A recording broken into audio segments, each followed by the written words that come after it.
Welcome to Dangerous Policy. I'm Charlene. I'm Crispin. And this is a place for intelligent people where we discuss ideas about the world, politics, society. Yeah. You know, she forces me to be incredibly polished with these intros. There's such double standards in this Dangerous Policy. But no, I think we're making this conversational, right? I'm trying to lighten the mood because I feel like this week we're definitely going to hard territory between China and the US. Yes, well, it's a good distraction from mass unemployment and pandemic. Yes, very, very much so. Where do we even start? So we touched on broadly how China has become a dominant power. And I think you keep circling back to the fact that, before we had the Roman Empire, then we had China, then we had Britain with the Industrial Revolution, and then after that, the US. Yep. And then now we're coming back to almost China again, and China always views itself as the Middle Kingdom because it has the most 20% of the population, world's population, greatest growth in GDP. Yeah, and it is startling a bit because I feel like just as a normal citizen, and because I'm quite young, I can't remember a time that the world did not depend on China. But my parents always believe that, everything used to be made in US and now it's just China. That's a really, the generational psyche, I think is a really interesting point, right? So until President Obama, and in fact, most of Obama's contemporaries, they were all Cold Warriors, all people who were made psychologically in the struggle with the Soviet Union. And China was always sort of second tier in that struggle. Like, China was considered important, but it wasn't like, China was the threat to the world that it's perceived to be today. And then there was a sort of a post-Cold War era, a unipolar moment where the United States was the dominant power by far in the 90s and early 2000s. So the sort of Bill Clinton era where the concept of any limit on American power was somewhat controversial, right? There was just thought that this was by far and away the most powerful country, not only in the world, but had ever been, and with no one who was a peer competitor. And then after that, we had the 9/11 era where everything was about terrorism and the struggle of radical Islamic extremism. And the Middle East, a big focus on the Middle East. Yes. And so when you say you don't remember a time when the world wasn't dependent on China, most people in power, most people in positions of power, this is a new thing. And in Australia, we've had a much more clear-eyed awareness of this. Like, we've had the debate about China's rise in Australia for decades. We've had some very prominent thinkers warning about the challenge that China poses to America's place in the world. Singapore had Lee Kuan Yew, who talked about this a lot, and is quoted in Graham Allison's book Destined for War quite a bit. Graham Allison turns to Lee Kuan Yew as the source of authority, but we had known this for many decades. America is just starting to wake up to this and is waking up to it quickly, faster than the Chinese company probably were prepared for. But yeah, it's for young people today, it seems easy to imagine a world in which China is powerful because China is powerful, but for most people, the speed of this transition has been so significant that they're still dizzy, right? It's like when the pandemic hit, right? They just weren't mentally prepared for it. And the United States has been asleep at the wheel with this for a long time. So it's only now that they're even starting to become aware of it themselves. And it was really Trump that pushed that line. And now the pandemic has made it real for everybody. But so the difference between young people and older people is stark in their worldview. Young people think of China as obviously a powerful country. It's got 1.5 billion people and a huge economy, whereas older people, particularly in the United States, find it very hard to imagine a world in which America is not the totally dominant power. Yeah. And it made me dwell and think about if China does win, will other countries become communist? Is that a No. stupid question? I mean, like, because obviously of the US and Britain, they promote democratic ideals and liberty and freedom of speech.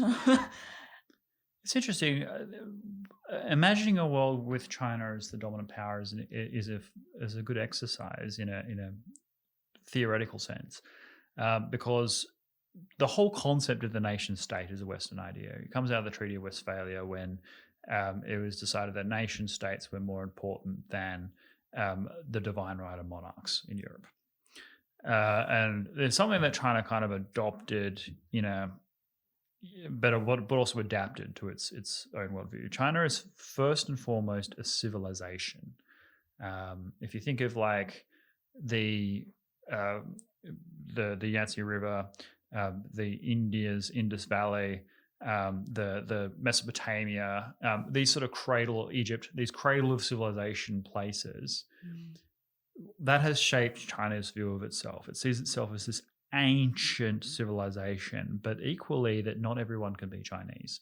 So in the heart of every American, this is the most fundamental difference between the two. Okay. In the heart of every American, there is a deep-seated belief that they cannot shake, that deep down everybody is an American, right? If you just give people the right freedoms, the right democracy, institutions, you too can be an American, right?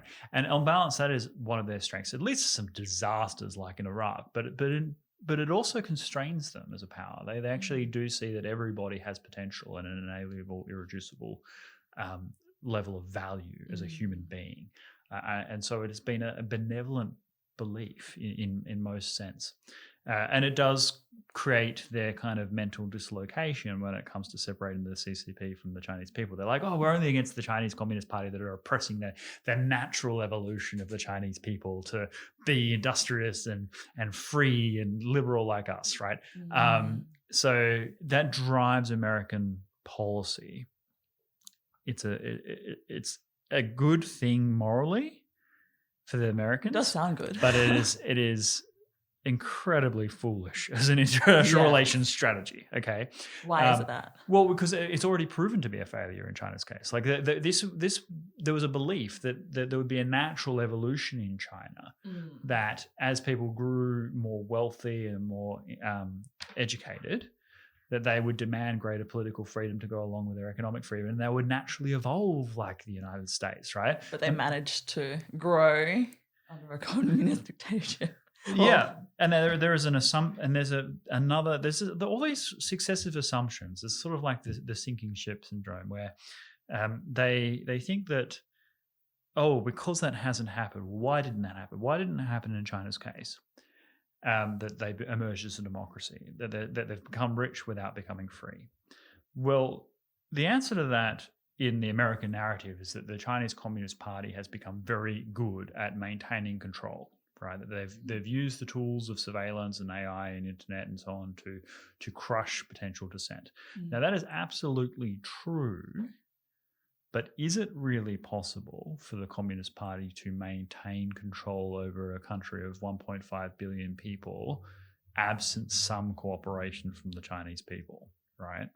Is it really all oppression? And we need to test that assumption.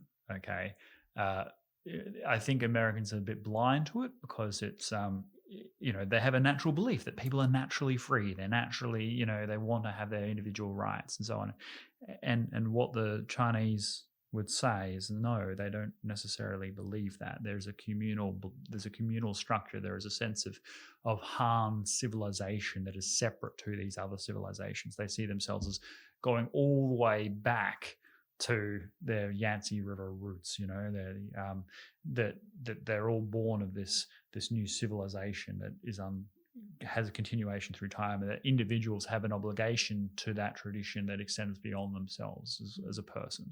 So it's not clear that the Chinese people want to be liberated, right? Like that's something we need to be mindful of. We can be very resistant to the way the Chinese Communist Party does seek to maintain power, the tools that they're using, and we should be attacking those things, and we are. But let's say those were taken away. Let's say everyone could speak their minds freely in China, and that there was no retribution from the government for people expressing a view. Would China be more benevolent to the world? Would Chinese nationalism be less strong? I mean, look at India, right? India is a very proud country, right? And Indian nationalism is incredibly strong. They're a democracy. Would China be less aggressive towards the United States? We haven't really tested these questions. And so the point is that Americans are wrong about the belief that everyone is an American. You know, people have different perspectives and worldviews and sense of value, and not everybody thinks that the individual sovereignty of personhood is the most important value, and that freedom of speech is prerequisite for actual critical thought. The Chinese don't have that view as a rule. And it's interesting because I would have thought that would be in their downfall, is that if the government has such massive control over their people, and censorship. I mean, we talked about it in our first video. You'd think that the lack of freedom of ideas and expression would hinder their progress, but for some, and I think maybe because they have strong relationships with US companies as well, so perhaps that's why they're still progressing. It's a part of it. It's part of it. Absolutely. I mean, there is no level of criticism that the US companies don't deserve, right? Like the criticism has been understated. But yeah, no, there is a natural inclination to think that the mechanisms that the Chinese Communist Party used to maintain control are hampering the development of the Chinese civilization. And that's not, it is in some ways, and it's not in others. It is creating a sense of stability in China. You know, like stability is generally good. If you want to develop and have a sense of purpose. They're very good at using to getting everyone together. So mass collection of capital.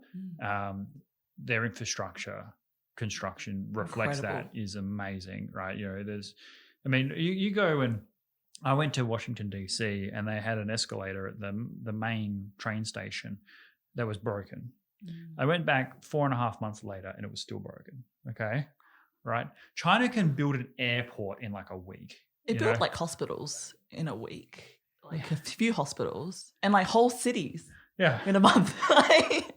So, I mean, there's a wonderful video that I think David Petraeus, the American general, put up of the Chinese building a bridge. It took 40 hours. And he was making the joke that they'd only ran and like slightly sped up the video. The video was like a minute long. He's like, it's only slightly sped up, you know. It is extraordinary. That level of mass mobilization is something that is typical only in Stalinist countries. And to be able to use that combine that with a country that has high levels of economic growth is just amazing. So let's be real about the Chinese Communist Party's real achievements. I mean, the thing about what they've done, poverty, like you're probably too young to remember, but the whole footage of people starving to death was common, right? Like we had mass famines and poverty, like most people in the world were living in poverty. And certainly this was true for the Chinese people. The China, vast majority of the population were living on nothing, right? And the stories of what constituted wealth in China was just, you know, I remember a story during the Cultural Revolution where this woman was recounting when she went to the countryside, and they were so excited to see a bunch of visitors that this woman got out this oil and put a drop of oil in this massive bowl of soup, and the soup didn't have much in it. It was a bit of cabbage. And the fact that they used some of their oil was considered this huge, big deal, right? Because it was like the most valuable thing they'd ever had. Whereas we wouldn't even be able to taste it, you know? Yeah. So the scale of individual wealth and the basic eradication of poverty, hundreds of millions of people being lifted to new levels of well-being in China, that is a real Communist Party success story. And we can sort of, criticize China, but let's be real, they have some strength. So we have to be mindful of that it's not clear that the Chinese people want to get rid of the Communist Party, that they're actually struggling under the yoke of the Communist Party's dictatorship. Because they are thriving. They are thriving, and they've been brought out of poverty, and the Communist Party has delivered what they've promised to deliver.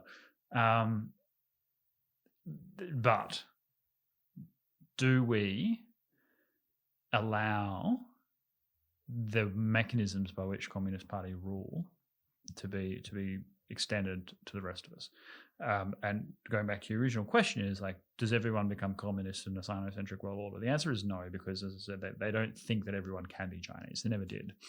What they'll say is, we are the closest thing to cultural perfection that is possible, right? And every one of you is on a hierarchical gradation away from us.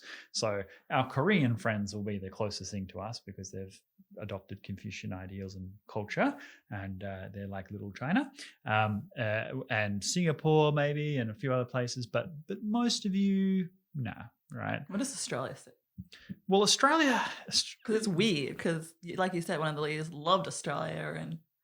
Yeah, President Xi has been to every state in Australia, and he has family here. Yeah, this is something Australians don't talk about, but and 8% of the population is of Chinese heritage in Australia. We have, and we're... I'm not Chinese. Well, I am. I'm not Chinese. Malaysian Chinese blend. Well, yeah, but I sound Australian. Wow, my blend. But you are the face of Australia, Charlene. That's the thing, right? Australian accent, ethnic backgrounds, deep blend. That is what Australia is today. We don't have Paul Hogan running around wrestling crocodiles, right? We have there's most people living in cities, various cultures all working together, living together, and China is one of those cultures. And we've talked about it in terms of, food is the most obvious visible case for everyone because every tourist can see it. But every Australian can eat with chopsticks, right? And you can't, it's just normal. Whereas you go to the Netherlands and you watch someone try and eat with chopsticks, it's just so funny. They get the things and they're trying to stab the food and stick. Are you serious? Yeah. Whereas Australians just it's part of our cuisine. Yeah. So the influence where we have the Western ideals and traditions and institutions, but we are geographically located in Asia and we're increasingly demographically Asian. But what that has in our relationship with China has been a great thing for the Chinese, because we have all the things that China likes about the West, right? There are things that China likes about the West, but none of the historical baggage. We weren't part of the colonial powers that carved them up during the century of humiliation. We don't have any territorial disputes with them. They, think all the great open spaces and the cute little animals and love that stuff. Goes over a treat in China. There's a thing in China that was absolute craze. Rottnest Island. There's a bear that you can get in Tasmania. In fact, when we get the store up, we'll probably sell them. There's a little teddy bear, lavendar teddy bear that you can get in Tasmania. They're made by this old couple in the middle of Tasmania, right? And little bobby bears. And there was a craze in China for a period of time because there was a sort of a rule that you were only supposed to buy one, okay, and only have one ever. Right, I don't know if they've changed the rules, but that was the kind of the principle. They had these old ladies, and they're making bobby bears, and they were like, "Well, we can only make so many, so everyone should only get one. You shouldn't be able to buy 10 or 50, right?" And China, as is its way, started making knockoffs. Right now, these bears in China were making people sick, right, because they were using various chemicals, and so the Chinese government banned the production of these bears in China, but you were allowed to bring one in through your luggage. Okay, so if you're in Tasmania, this is a great story. It's a worthwhile segue. Okay. So there was this famous Chinese superstar or actress or something was given one, right? Yeah. And it just was shown on TV as this cute purple lavender teddy bear. and she was super excited by it. And the fact that it had been banned in China, you could only bring it in through luggage, and you were only supposed to buy one, made them incredibly sought after gifts, right? So because there's a gender imbalance in China, right? These Chinese girls will be like, well, you can only ever give them to one, and you can only get them by going to the other side of the world to get one. So I'm only going to date you if I get one of these teddy bears, right? And so we had plane loads of teenage boys from China flying into Tasmania to go to rural Tasmania to get one of these little teddy bears so they could take them back to give them to their would-be partners in China. Absolute mad craze. It's that kind of cutie things that people in China really love about Australia, right? But that's amazing. Absolutely nuts. And they are actually quite nice bears. I can understand why they would be popular online. But so and you know, but to round that off, like a Chinese girl, it was actually, there's a sort of valuable gift to that, because you know that if you get one, he's not giving it to anyone else, and he went to the end of the earth to get it for you, and it's actually quite cute. So for those reasons, it was popular. But that's what China likes about Australia, is kind of cutie sort of open space, good tourist destination. But also our quality of our products, because I remember there was a huge fiasco with formula. Yes. And they, like, Chinese families kept buying in formula to the point baby that formula, baby formula, to the point that, like, we had to ration our baby formula. Yes, no, you're right. So, and maybe you might want to expand on it, but basically all these people, Chinese speakers in Australia, started doing these little businesses where they go to the supermarkets, buy up all the baby formula, because it was massively sought after in China, because the Chinese people didn't trust the local formula because it had made a lot of babies sick. There was a horrible case in China about that. And so these people were exporting the baby formula overseas for a markup, making their own little private business. And Australia had to ration the sale of baby formula because it was being sold out and sent to China. It's a great case of that. And that's true across the board. Like, you know, Australia, the Chinese trust Australian minerals, they trust Australian agriculture.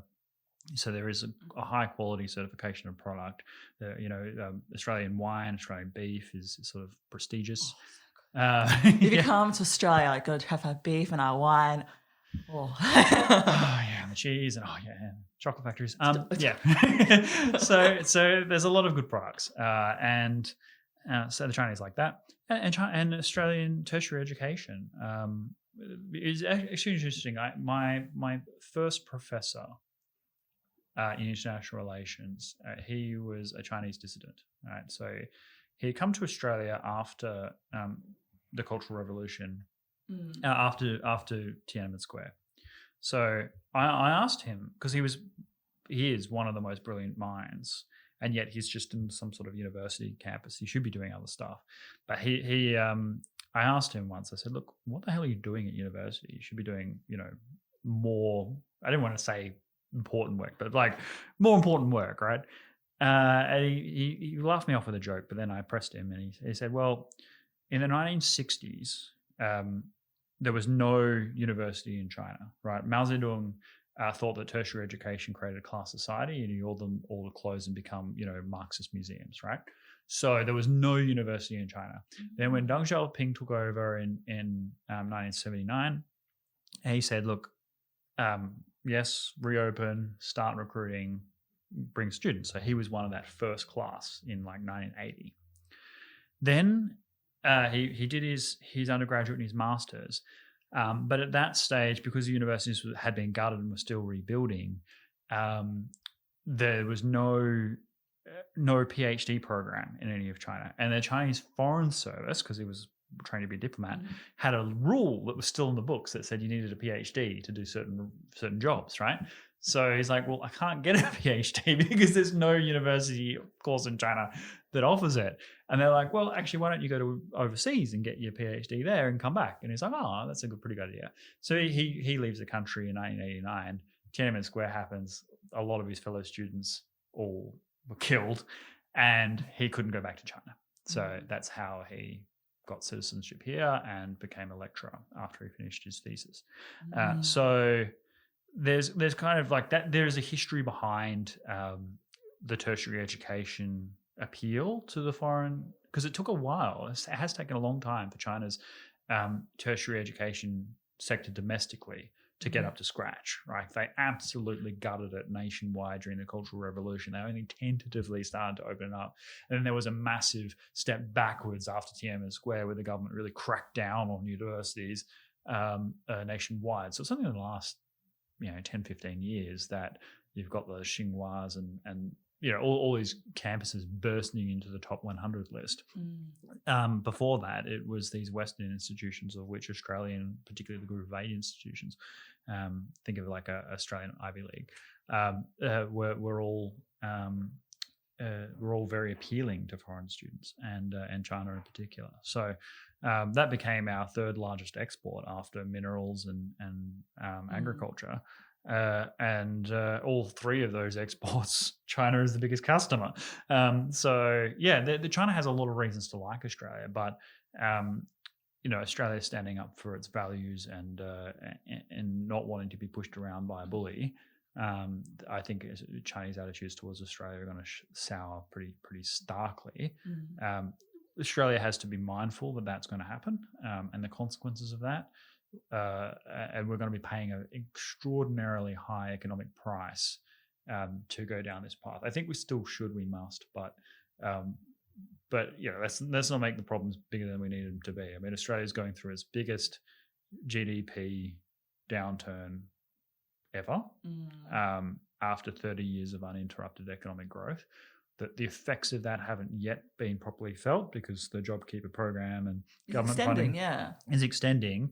But at some point, like we're going to have a hard landing, and that's just the way it is.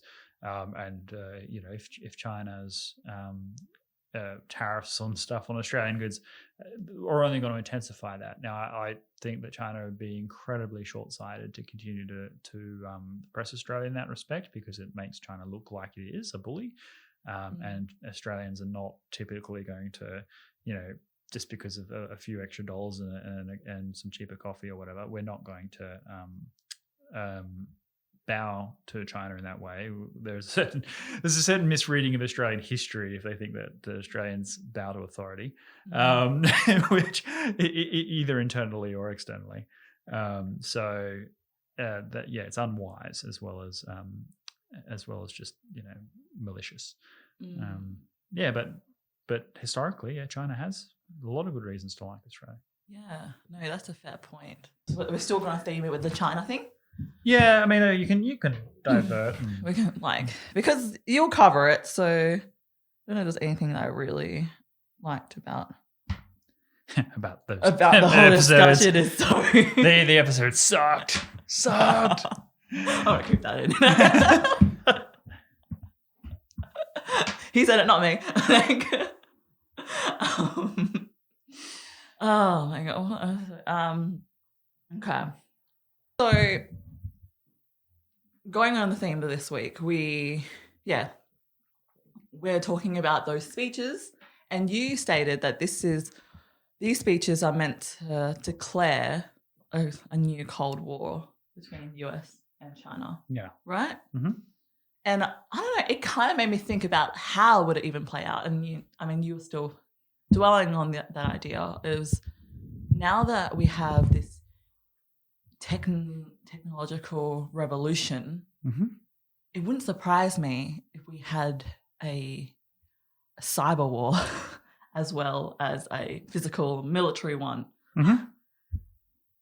Yeah, I'm thinking, if you think about it, with the whole censorship and whatnot, and there's already evidence for China hacking into Australia's security, and who's to say that it's probably happening right now with the US?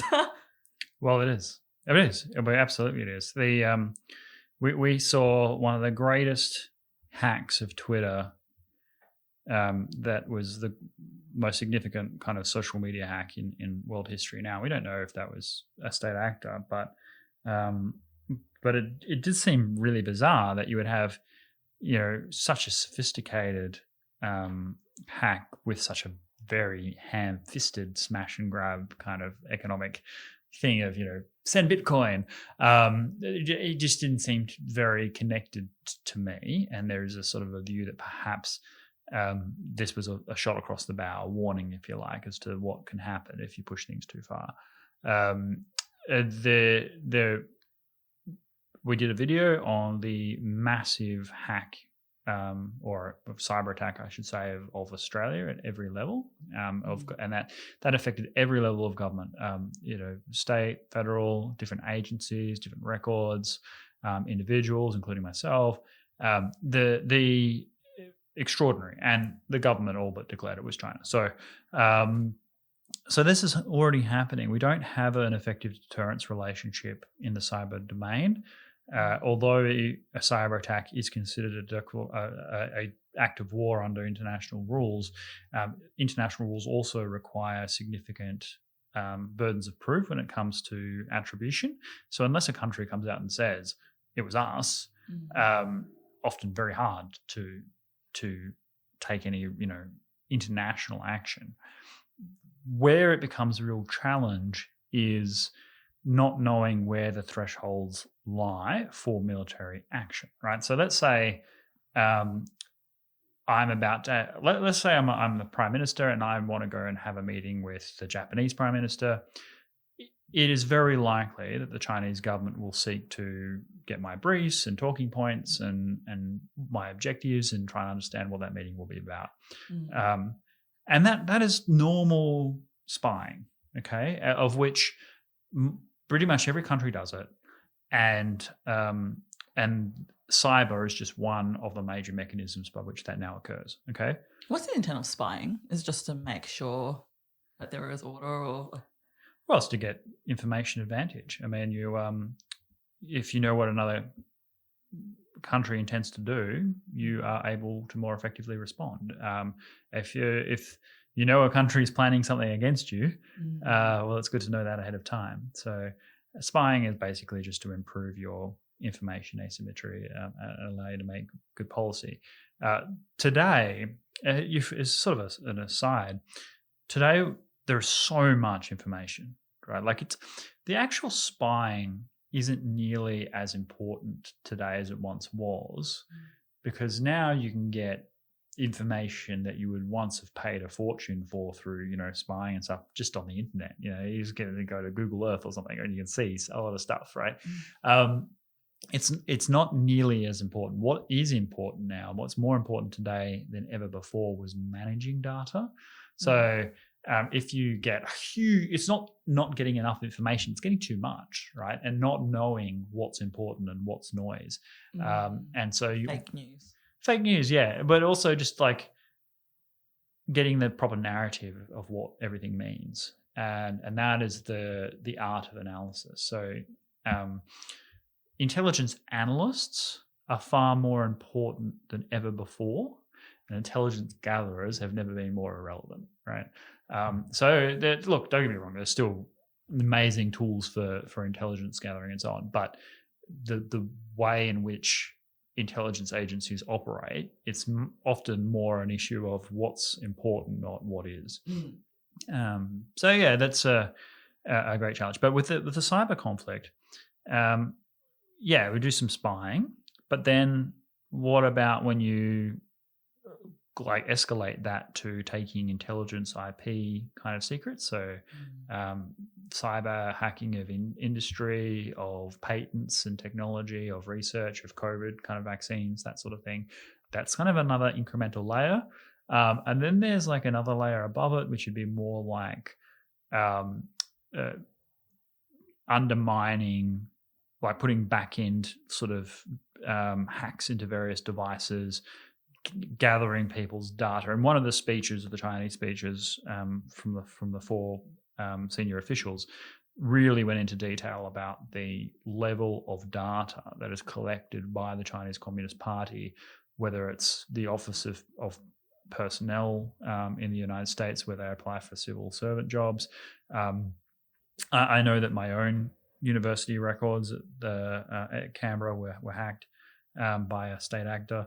that's sort of another level where you try and get a lot of information about somebody to then perhaps leverage them in the future to be able to bribe them or blackmail them. So scary. Well, a clear example was the in the speech was, and again, when I say the speech, I mean one of the four, was Grindr, that basically the sex version of Tinder, right, was hacked by the Chinese and got everybody's HIV status and stuff like that. But this is normal stuff now. Like, there's no reason not to do it if you have the ability, because there's no deterrence against it. There's no consequence. And so that's a big deal. And then there's a layer above it is like direct interference with another's infrastructure. So, like I said, Stuxnet, where the Americans managed to penetrate and disrupt the Iranian enrichment program. Using bits of code to disrupt telecommunications and transport. And then the next level above that would be attacking financial transactions. So if you were to attack banks and stock markets and things like that. And then the next level above that would be to put out fake news. So if you start hacking Twitter accounts and things like that, put out tweets from, presidents, 5 minutes ago I ordered the bombing of whatever, right? Like, if that could just be made up, but that would have global impact. So that's the next level. And then direct potential attacks using cyber weapons. And in that space, I would say when you're attacking another's military. So if you're attacking satellites, attacking, military communications, that sort of thing. So, like, for example, in an emergency, we saw this already. Not it wasn't a cyber attack, but it was an indication of what could happen. So a SMS went to everybody in Hawaii warning that a missile from North Korea was on its way, right? Because the American government had established this as a warning protocol, and someone who was on the front decided to send out that message, right? So this happened about a year and a half ago. You can look it up. It's where everyone in Hawaii got a message saying, seek cover, there's a missile from North Korea. Incredibly terrifying moment for the people of Hawaii. But that is a system that could absolutely be hacked, right? Like, it's anything electronic that's connected through a network. And you can then send people messages, all kinds of stuff. Like, let's say you're trying to mobilize your military because you have been attacked, and everyone gets a false message as to where to mobilize, that sort of stuff, right? So it goes all the way up the spectrum of aggression, right through to almost existential levels of harm. Shut down entire internet and that sort of thing. So there's no deterrence. There's no rules. All there is capability. So there's no, like, the Americans have this, what they call negative security assurance that they give on their nuclear space. So their current assurance, I think, it might have been updated, but I think it was like, look, we won't use or threaten to use nuclear weapons against any country that doesn't have them and is in compliance with their NPT obligations. If you don't have nuclear weapons and you're complying with the treaty of the NPT, we won't use nuclear weapons against you no matter what, right? There's no equivalent for cyber. It's just whatever goes. You don't have a bad luck for you. So I mean, we've laboured this a point, but it is definitely the next frontier of rules. And then the AI race is. I'll do a long video on that. I've actually done a lot of work in this space in other areas. There's a thing I wrote for the national interest I would direct people to on the AI competition between the United States and China, and what it actually means and where it actually leads, because it's that who wins the AI race is probably going to win the challenge overall. Like, the AI is so it has so much potential in terms of advancing one's military and strategic capability. That reminds me, I feel like history is rewriting itself because the China and Soviet Russia were at each other's throats in terms of the whole space race and that Sputnik moment that we discussed in previous episodes. And now we have the US and China racing for AI. But this is a whole new level, like kettle of fish. Like this is a very scalable advance in technology. Whereas, Sputnik space race, yeah. Well, yes and no. So I mean, yes, but let's not play down the space race. The space race wasn't about getting to the moon, although the Americans did get there and declare victory, right? The space race was around missile technology. So in 1945, there was a nuclear explosion for the first time. 4 years later, the Soviet Union also developed its nuclear weapons, and there was a kind of a development race in terms of hydrogen bombs and that sort of stuff. But at the same time, there was another race going on, which was missile technology. So in 1944, the Nazi regime used the V1, V2 rockets against London, the first ever kind of supersonic propulsion. That meant that a missile could hit its target over a long range and the sound wouldn't have even reached it before it hit. Okay. So this was an epoch shift in aviation. And there's a whole big story about that. And after the war, the Americans were very quick to snap up all the Nazi scientists and bring them to the United States to work on their own missile technology programs. So the nuclear deterrence between the US and the Soviet Union wasn't just about nuclear weapons, but also delivery systems. And some of the treaties between the US and the Soviet Union are reflected in that respect because they often restrict delivery systems. So when we talk about the Intermediate Nuclear Forces Treaty, INF, which is what the Americans are pulling out of, it classified weapons based on their delivery vehicles, between their ranges, not what the actual yield of the weapons were. And I think that's a shortcoming, but that's a different issue. And so we have this. That's you, not me. Oh my God. Very nice. Sorry. Oh, there was one thing. Okay, so like not related. I'm like watching trash TV and Big Brother's finale. The winner swore on the finale, the live finale. It was everyone was like, oh, that's a typical Australian. Yeah. How do I shut this up? I put on Do Not Disturb. Yeah, but there's actually it's a group of friends that once one person speaks, they all jump in and talk random crap.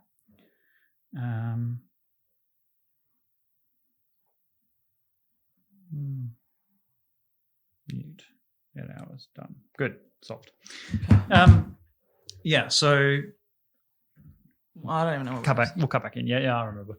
So the space race, it wasn't just about getting people to space, although of course that was a part of it. It was being able to develop a vehicle that could carry nuclear weapons to the other side effectively, reliably, and with a minimal of risk. And actually that race created a disparity between the two countries because the US was always kind of ahead in the missile race. And it led to quite significant changes in each side's engineering of nuclear weapons, but that's another story. But in AI, that's a domain that has both economic implications and societal geopolitical implications. So a lot of the AI advances in the West are, Facebook and Google and Silicon Valley, and they're kind of working semi-closely with the US government, but they also have their own business applications and imperatives, right? Whereas the US government, with China's government, it's all about the big data.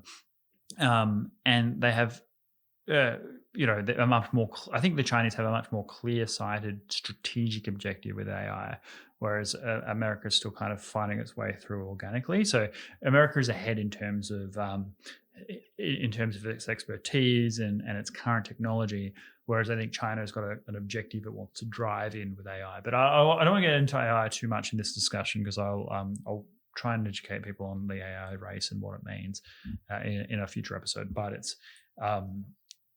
it's the most. It is the equivalent in terms of domain. Like neither side can afford to get behind in the AI race, and it has spectacular implications for the development of our whole society.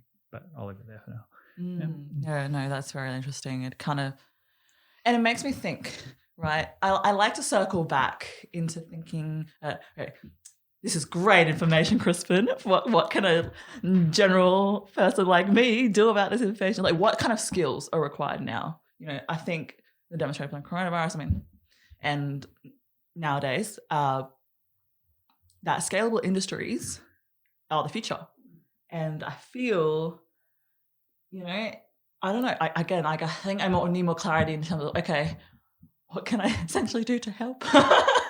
Great. Well, that's a good question. And it's good that you actually do circle back on, what does it mean for the audience? Because, I can go on my little ivory tower. He goes on so much. He does this, and I think a lot of people pointed out, it's like this. He reinforces his point and then he moves on. It does go forward, not gonna lie, but yeah, no. Well, I just say what I think, and that is kind of I try not to say anything that's completely extraneous, but if the tangents I go on will hopefully fill out the narrative rather than detract from it. But hopefully that happens. Yeah, leave in the comments. See if you. Yeah. If there are different ways, if you get frustrated with my speech, let me know. But also feel free to offer praise as well and tell Charlene that she's wrong. So but to answer your question, and this comes back to my previous criticism of the existing foreign policy establishment. So as I said, during the Cold War, you had the best and the brightest working in the space of nuclear technology, nuclear weapons, geopolitical tension, alliances, and so on. When the Cold War ended, everyone went into development, climate change, human rights, other issues, right? And that's understandable, but it created some major deficits. One of them is in the nuclear space. So during the Cold War, everyone was affected by nuclear weapons. It was a common discussion at the dinner table. There was like the civil defense classes that people did at school. Everyone was aware of the risk of nuclear annihilation. It was an ever-present anxiety. Now, more countries have nuclear weapons than before. They're spreading and proliferating. There is a nuclear dimension to China's relationship to the United States, going right through Pakistan. And the people who work in the nuclear space, with some exceptions, and if you're a nuclear strategist, and I know you might be one of those, but the large majority of nuclear strategists today might have promising resumes, but they are absolutely moronic when it comes to actually understanding the concepts, right? So we don't have the best and brightest in these important fields. And is that because it's not seen as a threat? It is a threat. I'm not gonna lie, but that's part of the reason. It went off the radar, and the people we had all these Cold Warriors, people who are around who should have been able to retire but weren't able to because they didn't have people coming up through the ranks who could adequately replace them, and we've had this intergenerational gap where the best and the brightest aren't dealing with the big questions; they're dealing with secondary questions. And what we have is failed economics majors working in nuclear strategy. So there just isn't the depth of intellectual rigor that there used to be. And that's just, I think, an objective reality. And so what we do need is for young people to realize that the US-China struggle is the single most important. That it's bigger than climate change. Climate change is a big deal, but this will determine whether like climate change will change the world as we know it, but this will change the world forever in a huge way. And so the best and the brightest need to go into US-China stuff, right? Be that AI, be that language, be that culture, be that people-to-people like trade rules and things like that, and military strategy, grand strategy, and nuclear weapons. Like these things are all critical because the best and the brightest are going to have to go into this field if there's going to be any peer competition, because I absolutely guarantee you that China is selecting its best and brightest to work in this area, and the disparities can be huge. I mean, I met a young colonel in the PLA. She was a young woman, and like just the depth of learning and knowledge that I was dealing with across the table. There just isn't that many people in the West that can go toe to toe with these emerging scholars, and emerging thinkers and people who are being guided into places of power. Like, so in the Chinese system, the competition is just unreal. Like it's, imagine doing a test where you're competing with like 10 million other people, right? And then the Chinese government just being able to come in and swoop in and grab the best people, right? Yeah. Whereas in the West, it's appropriately more self-directed. But yeah, if you are of a prodigious talent, please consider getting into and you're young, obviously, get into fields relevant to the US-China relationship, because it is the most important thing you can ever do. So yeah.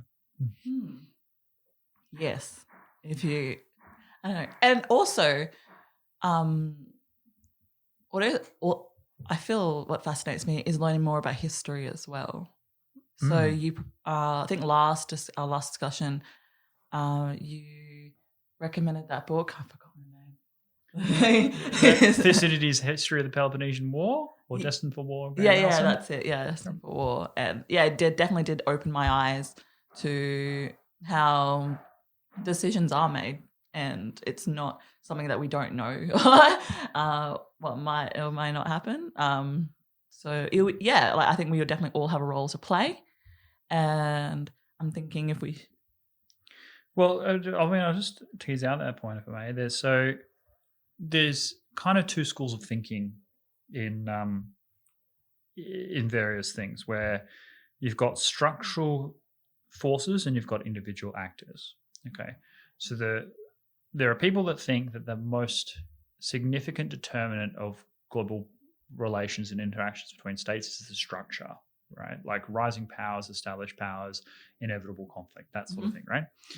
And there are people that think that that's primarily individuals, right? And the people who say it's primarily individuals often point to the case of Winston Churchill in the cabinet in 1940, right, where it is absolutely clear from the cabinet records that if it wasn't for Winston Churchill, the British government would have cut a deal with Hitler, guaranteed, right? And World War II would have ended, and Nazis would have ruled Europe. End of story, right? So it was his individual decision to say, no, we're not going to surrender to fascist tyranny, and screw you all. I'm gonna take the government with me. So that is a moment where an individual really mattered and shaped the future. But the fundamental structure that there was a conflict between, Germany and Britain was structural. So it's a blend of the two. But the big story is the structural conflict between the US and China. But individuals, prodigious, talented individuals, can have a major effect on the way this journey goes. So, in my modest contribution, I will seek to develop a strategy that informs American thinking about how to tackle the China challenge in a way that maximizes the probability of success and makes sharp distinctions between where history is appropriately applied in the case of the Soviet Union and other challenges, and where it's markedly different. One example, there's a belief that there is such a thing as salami tactics in the South China Sea, where China is building an island and then gradually changing the facts on the ground, and at each stage incrementally changing it in such a way that each change isn't worth going to war, but over the course of years, those changes are significant enough that if you knew that that was going to be the end state at the start, you would have done something about it earlier. I understand that thinking, but I don't think that's China's strategy in the South China Sea. I think they're doing something else. There's a whole lot of situations like that where people are just drawing on Cold War analogies, recycling ideas that were generated in the 50s and the 60s that were appropriate for that context, and just lazily applying it to 21st century. And China has learned the lessons of the Cold War and sees where it's relevant and different. And if they hadn't learned that lesson, they would have gone the same way as the Soviet Union, but they haven't, because they actually understand that there are departures from history. We need to learn those lessons too. Yeah, that's a fair point. I mean, you look back at the back and then you look forward and see what we can do next. Oh, I don't know if this is a good point to end this. Well, I mean, that's okay. If you want to say, I mean, you like to finish on something positive. Yeah. Well, yeah, where do you see a positive? I think the positive would be that finally, because we have these speeches, this declaration, there is going to be, this is a milestone towards change, right? I think so. The big positive for me, genuine positive, is that I think we're going to shore up a bit more within ourselves, in our own lives and societies, what's appropriate for a corporation to do, right? Like, corporations are not sources of moral authority, okay? And individual rights and freedom of expression and freedom of association, these are fundamental Enlightenment principles that are totally uncompromisable if we want to maintain a Western liberal society. And we should not allow, for example, tech giants to act like publishers and claim the protections of a platform. I'll do a video on that. But I think we're actually going to become a better society ourselves. The more we try and contrast ourselves with the Chinese communist dictatorship, the better we will be at living up to and rediscovering what made the Western civilization great. We're going through a period of enormous lack of self-confidence, properly created by public health failures and economic malaise, and also a kind of a self-hating ideology that seems prevalent in terms of intersectionality and sort of hierarchy of race kind of traditions and so on, like things that are completely antithetical to what should be the case. I mean, Sam Harris made a fantastically gut-punching observation, which is both true and emotionally raw, which is we need to start treating the color of their skin like we treat the color of their hair, right? Like I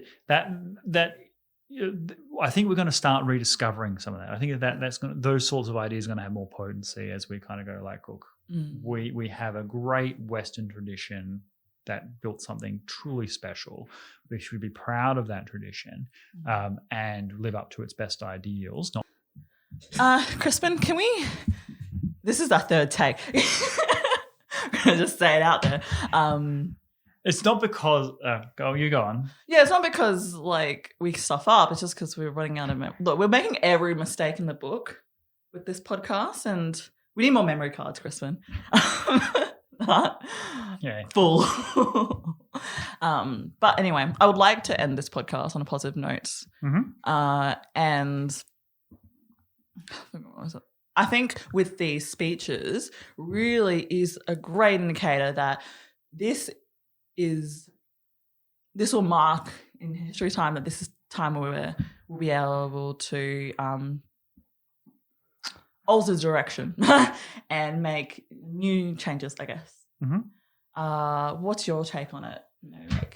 So, well, I mean, look, to end on a positive, the more we try and contrast ourselves with the practices of the communist regime in China, the more we will have to live up to the ideals of our Enlightenment principles. It's not possible for us to compete with China and say that they're terrible for doing all this kinds of censorship if we allow our Western tech giants to do it themselves. Okay, the hypocrisy of Western companies will have to end. they will have to choose a side. And so that will mean that we will redouble our efforts to promote the sovereignty of the individual, allow freedom of speech and freedom of association, to challenge preconceived ideas, to create a society in which each individual has an inalienable value, because these things are necessary in order to contrast. It's not worth us fighting to preserve our sovereignty against the Chinese government if we're going to do all of Chinese government's adopt all of their behaviors for ourselves. I mean, that is not victory. That is defeat. What we are trying to preserve is more than just borders. It's to preserve an ideal of what it means to be a human being, and the need to have freedom of association, freedom of thought, to be able to criticize the government without fear of persecution, and to be able to say things online without fear of censorship. So these things are quintessential to our Western tradition and to progress human value. And I think that we will, as the consequences of not doing those things become more obvious to people when they see what's happening with China and where that road leads, the repulsion against that will help us to live up to our highest ideals ourselves. So I actually do think that this competition will have the benefit of making our own lives, it's going to be economically poorer because we're going to be challenging China and we're so ingrated, but we're going to be spiritually and culturally much richer because we'll be able to cling to the best ideals of Western culture and civilization. Definitely. I think it's definitely enlightened us of, what is the best of the West, actually. Yeah, what it means. What does it mean to believe it, like to be in democracy, Western liberal tradition? What is Western civilization about? Okay, and it's we take for granted, hey. Well, and in fact, it's been absolutely attacked. There is a view that it's all a story of Western white oppression against various groups around the world. Look, it's more than that. Our story is complex, and so much of what has been given to the world that is positive has come out of Western liberal ideas. And what we need to do is be honest about history, but also be proud of our justified achievements and not throw the baby out with the bathwater, and actually say, look, there are things, core values that it means to be in the West, and we can see what happens when you don't live by those values, because we could all just use the example of communist China. So that competition we're now facing will help us to be more confident in ourselves, because we will be forced to rediscover the things that actually are great about Western civilization and why everybody wants to come to the West, right? You don't see people breaking down the doors to get into China. They want to be, and you see this in Hong Kong, right? Hong Kong, it was, basically assumed as a British trading colony from China, and was repatriated to China under an agreement that for the next 50 years, an agreement that of course China is now breaking, for the next 50 years, Hong Kong would maintain its autonomy and independence. And what are we seeing with Hong Kong? They're not racing to rejoin Beijing's system. They're being forcibly crushed into submission by a coercive dictatorship. So, there are plenty of people out of the world that don't have a Western tradition, like Hong Kong isn't part of the West, and yet they see the benefits of Western ideals. So hopefully, so will we, and that's where I think we'll go. So that's a good news story, and we should cling to that. Definitely. Cool. That's all the time we have for today's episode. Thank you so much for watching. If you have any suggestions, comments, questions, please leave them down below. Also, consider liking and subscribing. It really helps grow the channel. Actually, on a highlight, we have some Lithuanians that have really enjoyed some of our episodes, or our Lithuanian episode of egg lay. So shout out to the Lithuanians. But yes. What she said. It's so weird. Archie. Yeah.